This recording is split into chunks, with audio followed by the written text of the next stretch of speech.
उसी सेवा सम्मान में जो हमारे दादा का ऐसे सौभाग्य रहा है कि आपके गांव में जो है एक नई दीप जलाने के लिए ऐसे गांव-गांव जाकर के हमारे प्रत्याशियों को जो है गांव-गांव लेकर के और सभी से मुलाकात करवाने का एक बहुत बड़ा अवसर है। और आप सभी लोग जो बैठे हैं तो हमें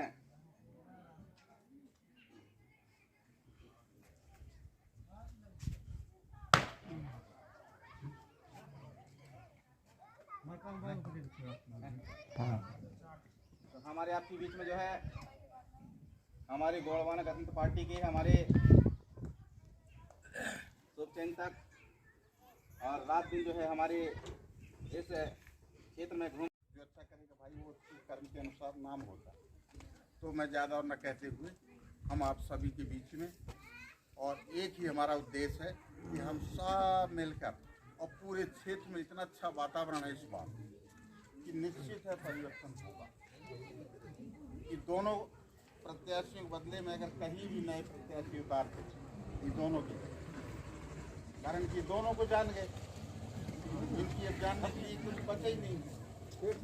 इसलिए हम चाहते हैं तो आप हम सब मानते हैं और आने वाले समय में एक मत तब हमारे क्षेत्र की समस्याओं का समाधान हो। इन्हीं भावनाओं के साथ मैं अपने वाले को विराम देता हूँ। जय बहुजन समाज पार्टी। तो बहुजन समाज पार्टी क्या है? बहुजन माने सब जन, भारत में जितने लोग, जितने भी धर्म जाति मजहब के लोग जितने हैं उसी का नाम है बहुजन। तो ये बहुजन की पार्टी है। हमारे पूर्व वक्ता जैसा कुछ बता गए, मैं ज़्यादा न कहते हुए इतना ही अपील करना चाहता हूँ कि हमारे दादा मान सिंह कोरते जो ये गठबंधन के प्रत्याशी के रूप में जो खड़े हुए हैं तो उनको अपना अमूल्य मत प्रदान करके और इस बार जो है ये तीसरी पार्टी के रूप में आए हैं तो इनको जिताने का काम करें, इनको अपना अमूल्य मत प्रदान करें। और तो हमारे वक्ता समय समय पर मैं खुद आके यहाँ आपके बीच में मीटिंग ले चुका हूँ, बता चुके हैं और ज़्यादा समय न लेते हुए इतना ही कहना चाहूँगा, इतना ही निवेदन करूँगा मैं कि आप सब लोग अपना अमूल्य मत जो है और इस बार इस पार्टी को दे करके इसको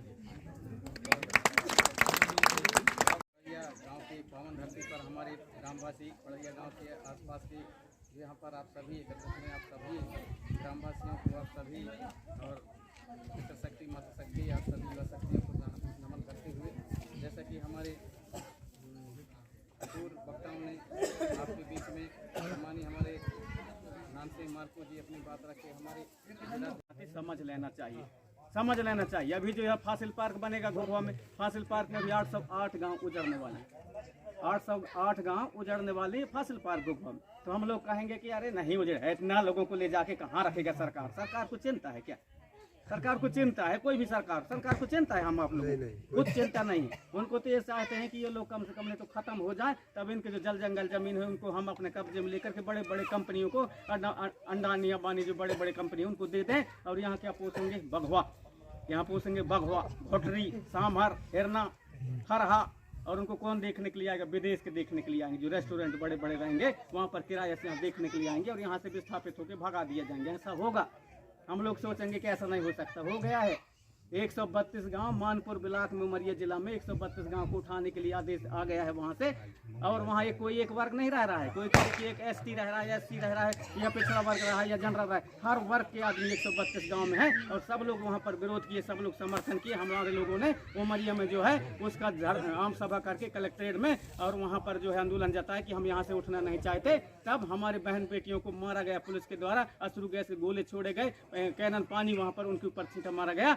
तो जब दोनों के बीच में मुठभेड़ हुई तो मरता क्या ना करता, हमारे लोग भी हाथापाई हुआ। वहाँ पर पुलिस और जनता के बीच में लड़ाई झगड़ा हुआ तो पुलिस वाले भी घायल हुए, हमारे लोग भी घायल हुए। लेकिन एक तरफा कार्रवाई करते हुए और हमारे ऊपर कार्रवाई करते हुए 50-60 लोग अभी जेल में हैं। और हमारे जो मानपुर विधानसभा से जेल के अंदर से राधे श्याम का कोड़िया वहाँ चुनाव मैदान में, राधे श्याम ककोड़िया वहाँ पर जेल से चुनाव लड़ रहे हैं और उसकी ताकत को देख करके जो है जेलर वहाँ पर 20 तारीख तक अभी मिलने के लिए किसी को बात नहीं कर सकते, किसी से नहीं मिल सकते, रोक लगा दिया। क्यों? क्योंकि वहाँ स्थिति बना है कि ककोड़िया जो है वहाँ जीत रहा है। वहाँ ऐसा नहीं है, वो तो जेल में।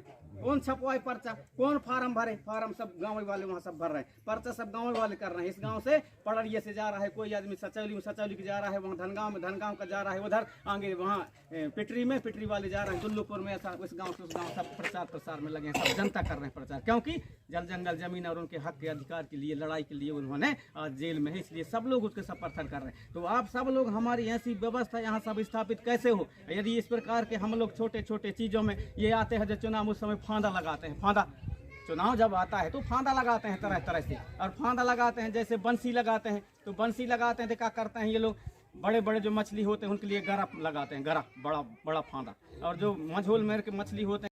दशहरा मैदान में माननीय काशीराम जी, बहन मायावती जी आए थे, तो उस टाइम नरसिंह राव की सरकार थी। तो 14 अप्रैल 1993 से छुट्टी हुई और हम लगातार, क्योंकि मैं कैडर भी काशीराम का लिया हुआ था, उन्होंने ट्रेनिंग बंद कमरा में देते थे और देश की हालत को बताते थे। आज वही दिख रहा है हमको कि ऐसे में आज स्कूल जो बंद करने जा रहे हैं, 10,000 स्कूल का घोषणा हो चुकी है, इनकी पेपर में भी आ चुका है। तो आपको जो अभी शिक्षा प्राप्त करके, और ख़ास तौर जो है ना ST/SC, इसके ऊपर ज़्यादा नज़र है इनका कि आरक्षण के जरिए इनने IAS IPS बन जाते हैं, डॉक्टर बन जाते हैं, कलेक्टर बन जाते हैं, डिप्टी कलेक्टर, ये तमाम। आज ये तमाम चीज़ों का काशीराम जी बोला करते थे और वहाँ से मैं फिर गुणवाना क्योंकि गुणवाना महासभा था और महासभा ज्वाइन करने हुए पश्चात गुणवाना गणतंत्र पार्टी ज़्यादा हीरस मतदान भी लाए और गुणवाना के बारे में जब बताने लगा तो हमको लगा कि ये ज़मीर ही गुणवाना है, धरती का नाम। और ये आज अंग्रेज आए तो इंडिया कहे और आर्य लोग आए तो हिंदुस्तान बोले। ये तमाम जो है ना इतिहास में हमको काशीराम जी पढ़ाते थे। तो ये तमाम चीज़ें अनुभव किया और मैं लंबे समय से काम कर रहा हूँ और जो मेरे मनसा था वो गरीबों को कैसे उत्थान करें। मैंने अपने जीवन काल में, अभी ज़्यादा उम्र तो नहीं लेकिन 60, 62, 63 हो गया हूँ, कई रिजल्ट मिले हैं मुझे, कई तरह के काम किया है मैंने। और आपके विधायक जो है ना जब भोपाल पहुँचते हैं तब मंत्रालय देखते हैं विधायक बनने के बाद, और हमने पूरे मंत्रालय को पहले क्या बोलते हैं उसको, जान लिया है कि भाई मंत्रालय कैसे चलाते हैं, मंत्रालय के अंदर किस तरीके से काम होते हैं, मंत्रालय के अंदर जो है कैसे प्रस्ताव पारित होते हैं। ये तमाम चीज़ें तो उनके दिल में नहीं माना तो हमारे क्योंकि गुणवाना गणतंत्र पार्टी के तत्वाधान में रखे थे, उसका बाबा साहब अम्बेडकर की जो जयंती थी 14 अप्रैल को जो मानते हैं, तो उनने खुद ही आ गया। अगर हम लोग बात करें तो बोले मुझे पटल में नहीं रखने दिया जाता, तो हमने कहा तुम गुणवाना में आ जाओ। भाई अगर पटल में वहाँ जनमानस की समस्याओं को और वहाँ पूरा जो है ज़मीनों को, जो बड़े बड़े वो है उद्योगपति और ठेकेदार जैसे अंबानी अंडानी, उनकी SR कंपनी पूरा ज़मीन को खींच लिया, 60-40 का प्लाट खाली हो गया। तो उसकी हम लड़ाई लड़ करके जो है वहाँ जब प्रदर्शन करें तो वो विधायक आ गए।